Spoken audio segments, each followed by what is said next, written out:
Iba. Bigla na lang lumamig to, right arm ko. Malamig siya na mabigat. Erratic yung drive ko.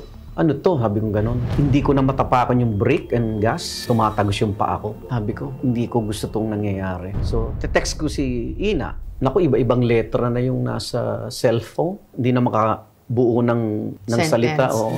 Tapos nakita ko yung speedometer ko, parang ang bilis ko, hindi naman ako tumatapak. Yung pala, natatapaan ko siya ng bilis. Kasi wala na rin pakiramdam yung right. Pinipilit kong mag-brake. Bakit ayaw mag-brake? Kailangan ma-brake ko to kasi makakadisgrasya talaga ako. Tapos nakita ko yung lagi kong pinupunta na gasoline station. Huminto ako. Pagbaba ko, Ma'am Jess, hindi na ako makalakad.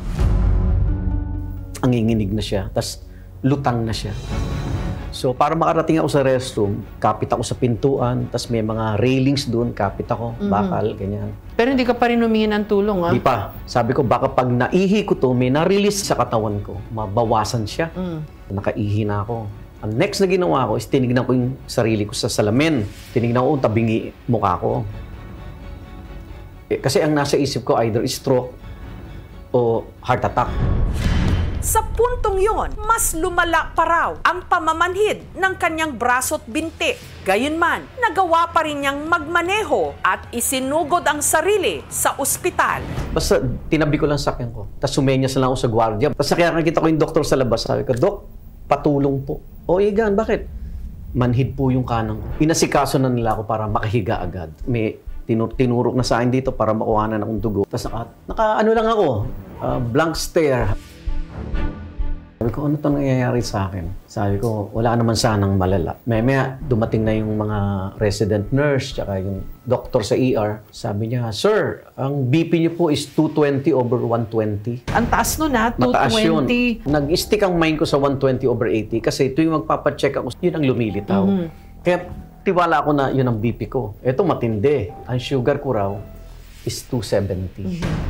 Nagsabay siya. CT scan po namin kayo. Pinakita niya sa akin yung CT scan. Sabi niya, may bleeding po kayo sa utak. Meron po kayong hemorrhagic stroke. Nung narinig ko yung stroke, sabi ko na Ang stroke ay isang seryosong medical condition na nangyayari kapag ang daloy ng dugo sa isang bahagi ng utak nagambala o nabawasan. Dahilan para mawalan ng supply ng oxygen ang ating utak. May iba't ibang rason ang stroke o brain attack, gaya ng mataas na blood pressure, injury sa ulo, pamumuo ng dugo sa utak o blood clot, pagkakaroon ng bara sa mga ugat at pagputok ng mga ugat o maliliit na blood vessels. Karoon siya ng intracerebral hemorrhage. So may pumutok na artery dun sa kanyang utak. Nakadagdag pa raw sa kondisyon niya na mataas ang kanyang blood sugar level. Kasi si Arnold, diabetic din siya, kaya hindi purely effect lang ng stroke, but pwede siya nagkakaroon na ng complication ng diabetes, which is diabetic neuropathy. Kaya nagkakaroon siya ng mga pins and needles sa kanyang mga kamay at paa. Kasi ikaw, nakafocus ka dun sa sugar. Yun ang minumonitor mo dahil diabetic ka. Nakaligtaan mo yung BP mo. Ganun ba yan, Arnold? Ngayon, nung binabasa ko siya, kontrapelo pala yung dalawa, na pag naging diabetic ka, kailangan bantayan mo yung BP mo. Blood pressure mo. Hindi ko talaga alam. Kaya ngayon, maintain na yung BP ko. 20 years akong diabetic, ngayon lang ako nag-insulin kasi nakukuha ko naman sa oral na medication. Na blind side ka. Igan, nakafocus ka sa sugar monitoring mo, na blind side ka nung tridor na blood pressure pala, yung muntik nang dumali sa'yo. Kailangan manganib yung buhay mo para malaman at mabantayan. So, pag alis, kinuha yung cellphone ko, Google ako, hemorrhagic stroke. Naku, 2 days to live. Nandun na si Ina ko, Ma, ready ka na. Sabi niya, bakit 2 days to live ako? Sino sabi? Google. Kami mag-Google. Worst case scenario na nasa Google. May mga stages pala yan. That time, parang niready ko na yung sarili ko. Si Igan, mapalad daw na ang nangyari sa kanyang stroke, hindi malala. Tawag niya sa akin, lucky man, kasi out of danger na raw ako. Rehabilitation na lang. Yun ang milagro. Oo, talaga. Pero alam mo, nung time na yun, alam mo, man, Jess, hindi ko siya naisip. Kasi nakapokus ako makarating sa ospital. Pero nagsisingit na sinuwerte ka na, niligtas ka. Agad pumasok sa isip ko, naku, totoong may himala ang Diyos. Hindi ka niya pababayaan. Lucky for Arnold, no, yung naging hemorrhage niya maliit lang, no? So it's a small part dun sa left side ng kanyang thalamus. Effect nito usually on the other side, sa contralateral. Yung right side niyang affected. May konting weakness, meron siyang numbness, saka balance, instability. Galing yung ginawa ni Arnold, no? Presence of mind, pumunta na siya kaagad sa nearest hospital. Pag hindi kanya ginawa yon, pwedeng lumaki yung hemorrhage.